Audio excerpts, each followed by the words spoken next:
ಆತ್ಮೀಯ H16 news ಅರ್ಥಾತ್ ಸಿದ್ದರಾಮಯ್ಯ ಸ್ವಾಗತ. ನಾನು ನಿಮ್ಮ MI ಅಥವಾ ಮಲ್ಲಪ್ಪ ಜ್ಯೋತ ಅವರ ಆತ್ಮೀಯರೇ. ವಿಶೇಷವಾಗಿ ಈ ಜಿ ಎನ್ ರೀ ಅಥವಾ CJP ಅಥವಾ ಕಾಕ್ರೋಚ್ ಜನತಾ ಪಾರ್ಟಿ ಅಂತ ಕರೀರಿ, ಈ ಒಂದು ಹೋರಾಟ ಶುರುವಾದದ್ದು ವಿಶೇಷವಾಗಿ ನಾವು ಗಮನಿಸಬೇಕಾಗಿದ್ದಕ್ಕಪ್ಪ ಅಂದ್ರೆ ಈ ನೀಟ್ ಪರೀಕ್ಷೆಯಲ್ಲಿ ನಡೆದಂತಹ ಪೇಪರ್ ಲೀಕ್ ಇದು ಮೂಲ ಕಾರಣ.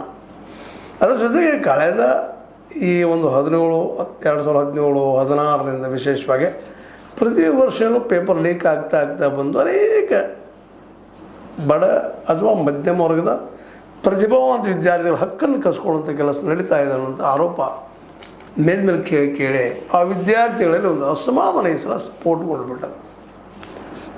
ಇಲ್ಲೇ ಇರೋದು 1000ದಲ್ಲೇ ಒಂದು 5-10 ಸೀಟ್ಗಳು, ಅದಕ್ಕೂ ಸಹಿತ ಇಲ್ಲೇ 2%, 100ಕ್ಕೆ 2% ಅಂದಾಗ ಆ 2ರಲ್ಲೇ ಈ ಮತ್ತೆ ದುಡ್ಡಿದ್ದಂಥ ಜನ ಪೇಪರ್ ಲೀಕ್ ಮಾಡಿಸ್ಕೊಂಡು ಆಯ್ಕೆಗೆ ಆದ್ರೆ ಇನ್ನುಳಿದ ಮಧ್ಯಮ ವರ್ಗ, ಬಡ ಮಧ್ಯಮ ವರ್ಗ ವರ್ಷಕ್ಕೆ ಲಕ್ಷಾವಧಿ ದುಡ್ಡನ್ನು ಖರ್ಚು ಮಾಡಿ ಕೋಟಾದಲ್ಲೋ, ಪ್ರಯಾಗ್ರಾಜ್ದಲ್ಲೋ, ಮುಂಬೈಯಲ್ಲೋ, ದಿಲ್ಲಿಯಲ್ಲೋ ಕೋರ್ಸ್ ತೊಗೊಂಡು ಎಕ್ಸಾಮ್ ಬರೋದು ಮತ್ತು ಫೇಲ್ ಆಗುವುದರಿಂದಾಗಿ ಪ್ರತಿ ವರ್ಷ 5-10 ಲಕ್ಷ. ಅದರಲ್ಲೂ ಈ ಕೋಚಿಂಗ್ ಸೆಂಟರ್ಗಳ ಹಾವಳಿಯಿಂದಾಗಿ ವಿಶೇಷವಾಗಿ ಎಲ್ಲ ಕಡೆ ರೇಟ್ ಹೈಕ್. ಹೀಗಾಗಿ ಬಡವರ ಮಕ್ಕಳು, ಮಧ್ಯಮವರ್ಗದ ಮಕ್ಕಳು ಈ ಎಕ್ಸಾಮ್ಗಳು ಪಾಸ್ ಆಗೋದು ದುಸ್ತರ ಭಾಳಷ್ಟು ಆಗಿ ಹೋಗ್ಬಿಟ್ಟಿದೆ. ಹೇಳ್ಬೋದು ನಾವು ಅಲ್ಲಿ ಪಾಸ್ ಆಗಿ ಒಂದೆರಡು ಉದಾಹರಣೆ ತೊಗೊಳ್ಳಿ, ಇಂಥವ್ರಾಗಿದ್ದಾರೆ ಅಂಥವ್ರಾಗಿದ್ದಾರೆ.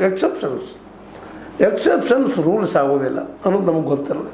ಅದರಲ್ಲಿ ಅತ್ಯುತ್ತಗೊಂಡಂಥ ವಿದ್ಯಾರ್ಥಿಗಳು ಇವತ್ತು ಹೋರಾಟಗಳಿದ್ದು ಬಿಟ್ಟಿದ್ದಾರೆ. ಅದರಲ್ಲೂ ಈಗ ವರ್ಷ ನೀಡದಲ್ಲೇ 21 ವಿದ್ಯಾರ್ಥಿಗಳು ಆಲ್ರೆಡಿ ಆತ್ಮಹತ್ಯೆ ಮಾಡ್ಕೊಂಡಿದ್ದಾರೆ. ಹೀಗಾಗಿ ವಿದ್ಯಾರ್ಥಿಗಳಲ್ಲಿ, ಅದು ಇವರಲ್ಲಿ 15, 18, 16 ವರ್ಷ ಹಿಡ್ಕೊಂಡು 18 ವರ್ಷ ಹಿಡ್ಕೊಂಡು 30 ವರ್ಷವರೆಗಿದ್ದಂಥ ಇವರಷ್ಟೆಲ್ಲ ಇವ್ರ ಜೊತೆಗೆ ನಿರುದ್ಯೋಗಿಗಳು ಸಹಿತ ಉಳ್ಕೊಂಡಿದ್ದಾರೆ. ಯಾಕಂದರೆ UPSC ಸಹಿತ ಗದ್ದಲಾಗೋದನ್ನು, ಇನ್ನುಳಿದು ಯಾವುದೇ ಕಾಂಪಿಟೇಟಿವ್ ಎಕ್ಸಾಮಲ್ಲಿ ಗದ್ದಲಾಗೋದನ್ನು, ರಾಜ್ಯ ಮಟ್ಟದ ಎಕ್ಸಾಮ್ಗಳಲ್ಲೂ ಸಹಿತ ಗದ್ದಲಾಗೋದನ್ನು, ನಮ್ಮಲ್ಲಿ KPSCಯಲ್ಲೂ ಆಗೋ ಗದ್ದಲಗಳನ್ನು ನೋಡಿ ಬೇಸತ್ತು ಹೋಗಿದ್ದಾರೆ ಜನ. ನಮಗೇನಪ್ಪ ಪರಿಹಾರ ಇಲ್ಲ ಈ ಸಮಸ್ಯೆಗೆ ಎನ್ನುವಂಥದ್ದು. ಅವುಗಳಿಂದ ರೊಚ್ಚಿಗೆದ್ದು ಹೋದಂಥ ಈ ಜನ ಇವತ್ತು ನಮ್ಮ ಯುವಕರು ಪ್ರತಿಭಟನೆ ಮಾಡ್ತಾ ಇದ್ದಾರೆ. ಅದರಲ್ಲೂ ಈ ಕಾಕ್ರೋಚ್ ಜನತಾ ಪಾರ್ಟಿ ಯಾವ ಗಳಿಗೆಯಲ್ಲಿ ನಮ್ಮ ಸೂರ್ಯಕಾಂತ್ ಅವರು, CGI ಅವರು ಈ ನಮ್ಮ ಯುವಕರನ್ನು ಕಾಕ್ರೋಚ್ ಕರೆದ್ರು, ಯಾವುದೇ ಸರಿ ಕರೆದ್ರು ಗೊತ್ತಿಲ್ಲ, ಅವ್ರಿಗೆ ಬಿಟ್ಟಂಥ ವಿಷಯ. ಅದೇ ಇವತ್ತು ಏನಾಗ್ಬಿಟ್ಟದಪ್ಪ ಅಂದ್ರೆ ಒಂದು ಮೂಮೆಂಟ್ ರೂಪ ಪಡ್ಕೊಂಡ್ರೆ ನಂತರದ ಏನಾಯಿತು, ಅದೇ ಕಾಲಕ್ಕೆ ಈ ದೆಹಲಿಯಲ್ಲೇ